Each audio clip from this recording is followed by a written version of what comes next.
Hello. Hello. Hola, bienvenidos a las ventanillas de Otusco in Cajamarca.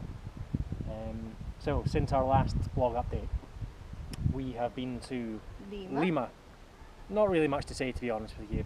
Big city, very polluted, lots of traffic, good Chinese food. Good Chinese food. Some of the buildings in Barranco are quite nice, and we did a conversation exchange, so we met up with a woman from Lima. Yep. She was really nice and That's cool. We got to practice our Spanish with her, and she got to practice some of her English with us. Yeah, she showed us around a bit. She's a bit crazy, but really nice. Free tour guide, Yeah. and a chance to practice some Spanish. Yeah. So from there we took a bus to Huaraz, back up in the mountains again in the Cordillera Blanca, and we wanted to go to a place called Huascaran National Park, which is like one of the best national parks in Peru and has apparently some of the most beautiful hiking in the world. Unfortunately, it's also the most impossible place in the world to get to, and you have to catch a series of very tightly timed buses like halfway across the region, and given that Peruvian buses never run on time, you have to take a tour to get there.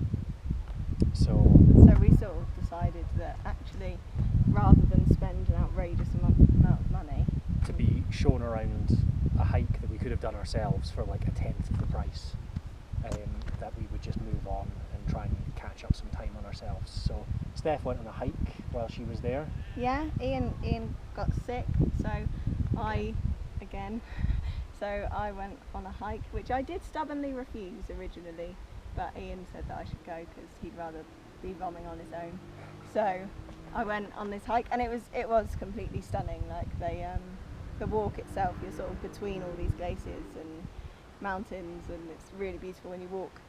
You go from 3,900 meters up to 4,800, and you climb and climb and climb through these horrible switchbacks going back and forth, and you finally get to this like crystal blue lake. It's the bluest thing I've ever seen. It was really beautiful, but as soon as I got up there, I was hit with altitude sickness, and so walking back was really tough actually, and I felt like my head was gonna implode. So that was okay. Like, it was beautiful, but really, really difficult, and it's kind of tough to do anything on your own because when you've got altitude sickness, you need someone to be like, come on, and be distracting you, and I didn't really have that. So, Yeah. but it was nice. Yep. Although you did cry when you got home. I cried because my head really hurt. So then we left Huaraz and went to a place called Trujillo, and we only booked one night so that we could try and cram as much in as possible, and went to a place called Chan, which is the oldest city in the Americas apparently. It's a pre-Incan civilization, and they have this huge city in the middle of the desert, and we booked a tour to go with the woman who ran the hostel that we were staying in, and like got so unbelievably lucky. It was ridiculous. So like 50 years ago, she was part of the archaeology team who excavated the site, so she knew absolutely everything about it. But we somehow ended up going on a family day out with her and her nephews, so she was walking around like explaining everything in Spanish to them, which was great because it meant that we could understand it. Yeah. But she was walking around going, I excavated that, my friend did that, these guys, they don't know anything about it, they weren't even born then. She was like, mental. It was amazing because she'd like take us to these little parts of it and show us these things that none of the other tour guides were showing. Like No. there's this bit that's almost like a room, and she was like talking into these, what would you call them? I don't know, They're almost like vents. Yeah, like, the vents in the wall. But it made the sound like Echo all around it. It just created really good. Yeah, it was really cool. Like there was nothing she couldn't explain about that place. Sorry, we're getting bit the shit here. Yeah. Fuckers. So yeah, we did that and then left, and we arrived in Cajamarca, which is we're just outside it just now.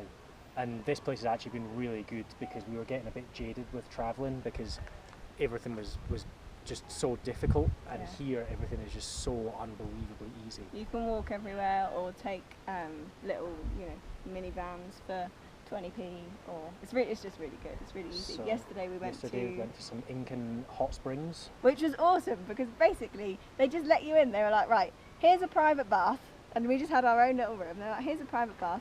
Fill it up with as much water as you want from the hot springs, and it was just And it cost awesome. like Pound each? £2. Like, yeah, like $2.40 in total. Yeah, which is Like, awesome. It was nothing. And then today we've come here to Ventanillas de Otusco. Otusco. It's like a Oh. pre-Incan necropolis, so they used to bury dead people here, like I don't know if they About- can see. about 1,000 years ago.